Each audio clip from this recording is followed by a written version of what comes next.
over $123,000 of organic revenue generated from this SEO strategy. This is how we did it. What's up, brothers and sisters? Welcome back to another video. In this video, I'm going to show you how we generated over 6 figures of organic revenue and increased a e-commerce website's traffic by over 664%. So that's roughly a 7x increase. So if you are running an e-commerce website or an e-commerce store, this video is definitely for you. My name is Jaden and I'm a SEO consultant, and in this channel we cover everything optimization from SEO to productivity to help you grow your online business. When we first started working on the campaign, it was around December 1st of 2022. So you can see in December, they were getting around, according to Ahrefs, around 431 organic traffic. And by the time that we are done with this campaign, they have grew from 400 plus organic traffic to around 2,600 organic traffic. So that is for the number of traffic. The next metric that we want to look at is number of keywords, the number of organic keywords the total website is getting. So in December, they were getting around 79 keywords on a monthly basis, and 79 to now the website is getting over 1,000 plus organic keywords. So that is a really good sign and a good indication that the website has grown, the organic brand presence has grown. So in terms of some of the keywords that we are ranking for, you can see over here we are ranking for big terms like Singapore active sports bra. We are currently on page 1. Active wear, sportswear, leggings, swimsuit, muscle tank top. Well, we could work more on the keywords, the swimsuit keyword, and the woman's tank top. So you can see, because this brand, it's more of a lifestyle and sports clothing brand specifically for women's. The keywords that you see over here are, very relevant, and these are the keywords that we wanted to target right from the get-go. And you can see all of them are currently ranking on page 1, which is a really good sign. Last but not least, in terms of revenue, you can see throughout this entire period, we have generated over 100,000 organic revenue for this e-commerce website. And do take note that this is only looking at the organic traffic, organic revenue. The total revenue that the website is getting is a lot more, but we're just focusing on the organic revenue here. So in the next section, we'll cover what we have did for this entire SEO campaign that have gotten all these results. Alright, so the first thing that we do for this e-commerce website is we run a technical audit. Usually when it comes to a technical audit, it allows us to find many opportunities that we can optimize for, and especially because the e-commerce website has multiple variants, multiple products. Generally, from experience, we find a lot more optimization opportunities when we run a technical audit on an e-commerce brand. So as you can see from the screen here, there is a lot of things that happen during a technical audit. I'm just going to give you the top 3 things that you should look out for when you are running a technical audit, or when you are trying to see which changes you should be fixing first on your e-commerce site. The first thing will be product variants. So when it comes to an e-commerce website, you generally have one product with many different variants, such as different colors, different sizes, so on and so forth. So you really want to manage that, because if you don't do this well, it's going to be confusing for Google. Google doesn't understand which page they should be focusing on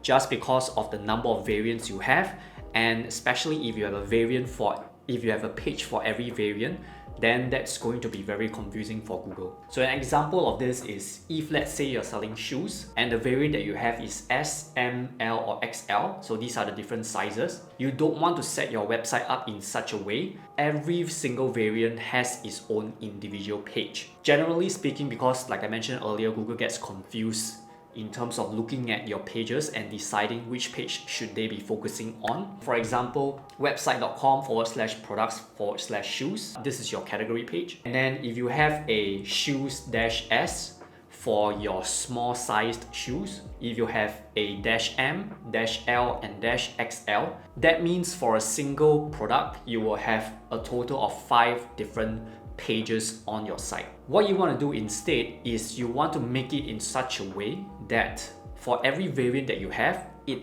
doesn't bring you to a new page. So this is the correct way of how you set this up. So if let's say I have a product page and I'm selling shoes, and the variants that I have are the different sizes, so this is the correct way of setting this up. So as you can see here, if the variants that I have are the different sizes, then it should be set up in such a way that every single variant is not bringing me to a new page, but what I'm doing is I'm navigating it on the existing page itself. So for example, if let's say I'm clicking on the S size variant, then this is the URL that is showing up. And all this happens on this actual URL. It doesn't bring me to a new page. That's first. The second thing that you want to pay attention to are your URL slugs. For example, if you see your URL slugs in such a way, is set up in such a way that it shows this. For example, for all my black shoes, I'm having it on this page, shoes-1, and then shoes-2 are my reds,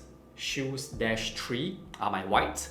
You don't want to set this up. Instead, what you want to do is you want to make sure that your URL slugs are very clear. For example, all my black shoes should be black shoes, red shoes should be red, and vice versa for whites. Having the URLs, having optimized, it allows Google to understand what that specific page is about. This gives you more opportunity to capture more organic keywords for your pages. And the last technical aspect you want to look at is redirections. So for example, you can see on the specific page, if I have a link that is linking to my old page, and when I click on this link, it's being directed over to my old page, which is gone, and then ultimately that gets redirected again to my new page.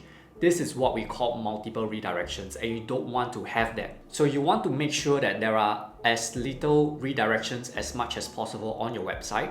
So this is the ideal way of setting things up. When people click on a URL link on your page, it should direct them to the new page immediately without any redirections. This saves your crawl budget and allows Google to crawl more of your website. The next thing that we did is on-page optimization. And within on-page optimization, there's a lot of tasks that we have done.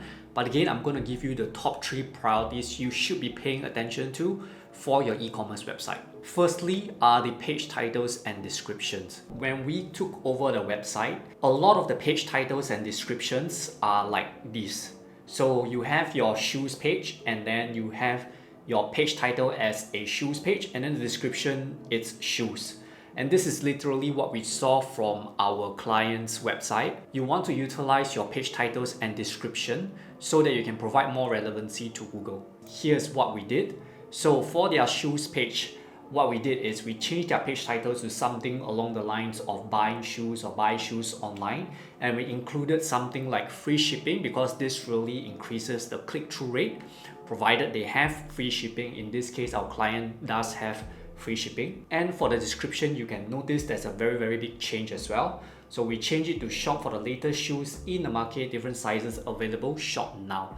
So again, you can see some of the call to action within here. For example, different sizes available. This will help with the click-through rate, especially with all these small little call to actions such as shop now. The second most important thing for on-page optimization is content. Specifically content on your main category pages, because for an e-commerce site, usually category pages are the most important pages that you want to rank. So as you can see, this is a sample of what their page looked like. Their shoes page or their category page, for example, they have all these products that is laid out on their category page. Now what we want to do is we want to include content within this page so that Google is able to have more relevancy towards the main keyword that we're trying to target. One wrong way to do this is just simply to include content within the page, especially in front or front loading the content. You do not want to do that because generally when somebody searches for buying shoes or shopping for shoes online, they would like to see a selection of shoes instead of reading through a bunch of written text on the page itself. So what you want to do instead is you want to move all your written content to the bottom half of the page. So this really satisfies users' intent because when somebody is searching for shoes, buying shoes online, they want to see different types of shoes that they can shop for instead of reading all this text. So this is what we did for the client. The third thing is internal linking. So internal linking is pretty easy to understand. So if I have a shoes page where all this houses all my shoes products, and I also have a shirts page where this page is housing all my shirts, then what I want to do is I want to internal link from my shirts page to my shoes page, ideally within the content itself. Internal linking in such a way can help you gain more relevancy in Google's algorithm. And here's a little bonus for you.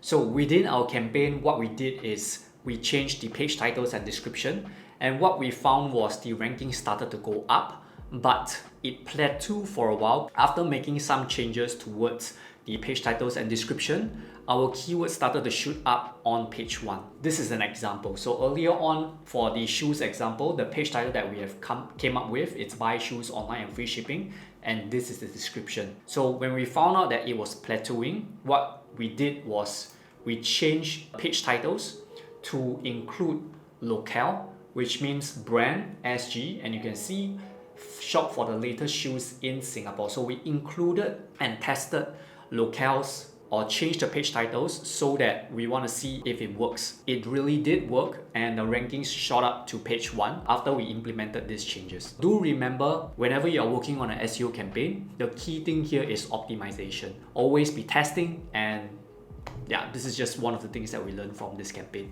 So the next important thing that we did for this SEO campaign to really help grow their website, it's link building. We took a very calculated way of building links specifically to, first of all, their homepage. The reason why is because we wanted to bump up their domain authority of the entire site. And secondly is to their product category pages, because these pages are one of the most important pages that we want to rank on Google. The next thing that we did in this link building campaign is actually pretty easy that you can implement straight away, and that is to fix all the broken external links that's coming into your website. I'm going to show you how you can do that simply. Head over to Ahrefs, key in your domain name, and on the left hand side, click on broken backlinks. This will show you all the external backlinks that you are getting to your website that is currently linking to a page that is either 404 or a page that is no longer existing on your website. And all you have to do is simply redirect all these links to an actual live page that you have. This will help you preserve the link equity on your website. So as a recap, you want to prioritize your product category pages as well as your product pages. Make sure that your product variants are managed properly. Optimize your page titles and description for click-through rate, and focus on cleaning up your backlinks. Remember to always test and optimize along the way. If you want to rank higher on Google and grow your e-commerce revenue further, then you definitely want to check out my link building video. Thank you so much for watching this video. Chase progress, not perfection.